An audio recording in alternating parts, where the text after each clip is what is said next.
Rain, get me out of here!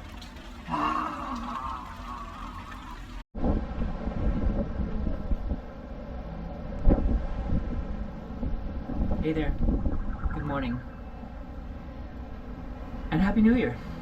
We decided to escape the atmospheric river that's been going on for 3 weeks in Vancouver relentlessly. Rain, rain, rain, rain. And we ended up on the island of women, which is in Spanish called Isla Mujeres, and it's about a 20-minute ferry ride from Cancun. Close, but a completely different place. Anyway, I'll show you what it looks like. We actually ended up in a pirate ship. Yeah, the Island of Women is named that because pirates, according to legend, used to store their women here. So we'll see if we can find some. But meanwhile, we're in the dipping pool, which, of course, this is Mexico, doesn't work. In fact, there's 2 dipping pools in the pirate ship that are broken, currently broken. So is the barbecue, so is a bunch of other stuff. But the apartment is lovely and comfortable, and we're very happy. And let me show you around a little bit.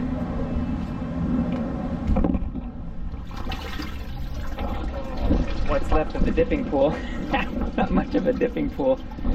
Okay, so we carefully go down these stairs that are a bit slippery. There's your first glimpse of Isla Mujeres, and maybe you can see Cancun in the distance across the water. Barbecue, not working. Let's go up onto the poop deck. How are you, mateys? Oh, yes.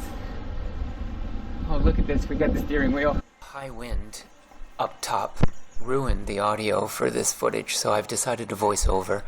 I'm going to steer the boat north and have a look inside the second dipping pool, which is unusable. The grand dipping pool used to have jets. Our ship is on the highest point of land on Isla Mujeres, so you got a great view of the neighborhood and the whole island.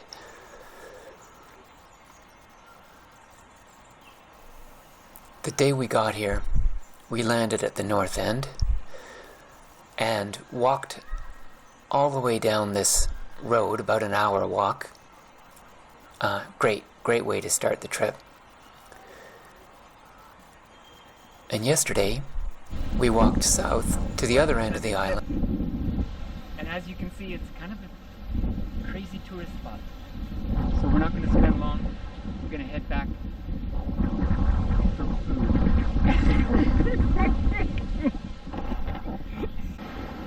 I take it back. We found an awesome spot. There's a bunch of Mayan ruins all along this coast. Pretty broken up, but not too many people. Let's go take a look. And to the Garifon diving park. And yeah, I came upon a dangerous electric ray and filmed it for you.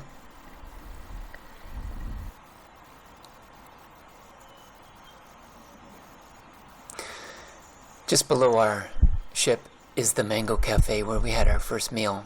Delicious.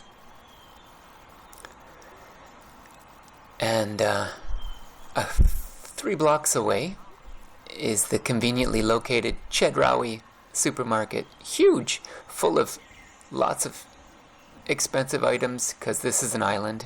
So a package of sliced meat is $20. But there are still many useful things there. Now this lake is one of 3 that run up and down the island. You can fish in them, but I don't think there's any manatees living in their mangroves. But in the distance you can see the yellow ferry coming from Cancun, the one we took first morning.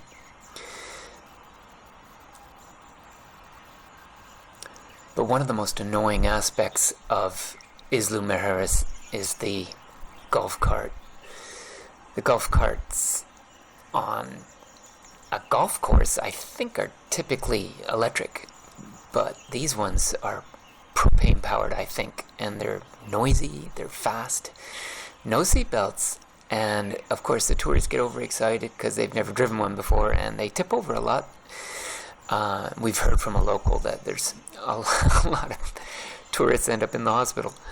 So we avoided those, but they do pose a risk on the street. But I don't think we're going to leave this place. I'll explain why this is the budget side of the island and that side of the island is far more expensive, because first of all, we get hit by relentless wind on this side, and there is a treacherous cliff that takes you down to a stony beach with rough seas coming from Africa. So let's go take a look at that, and I'll explain why we never went swimming in our local beach during the entire stay here. But this is our front stairs and a lovely introduction to the neighborhood. Our guard dog named Kobe,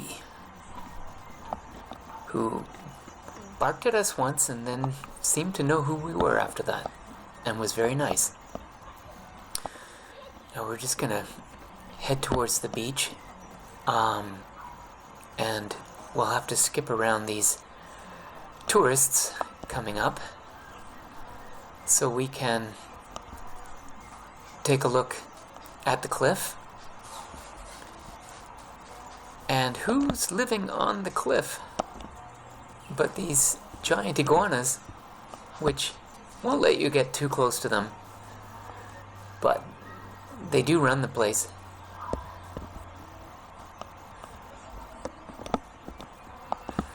Now to get down to the beach, you have to take a hidden staircase. So let's take a look. We wouldn't have found the hidden staircase down to the beach unless the owner of our property had actually physically taken us there, because it looks like this is a dead end until you find the gap between the bushes. That is kind of scary. But let's take a look here. You have to get past the cement mixing apparatus. Well, let's just look down the cliff first. No, that's not it.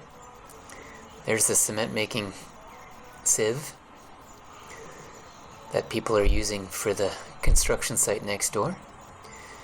And to your right is a hidden passage that takes you through some pretty dodgy spots.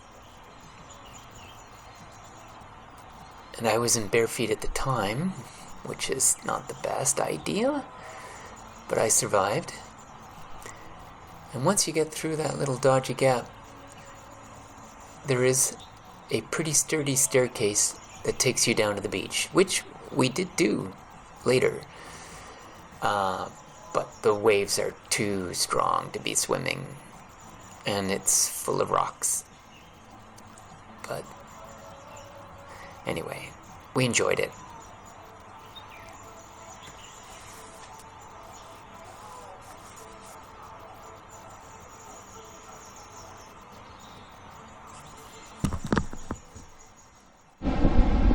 I made it down the cliffs on that ladder over there.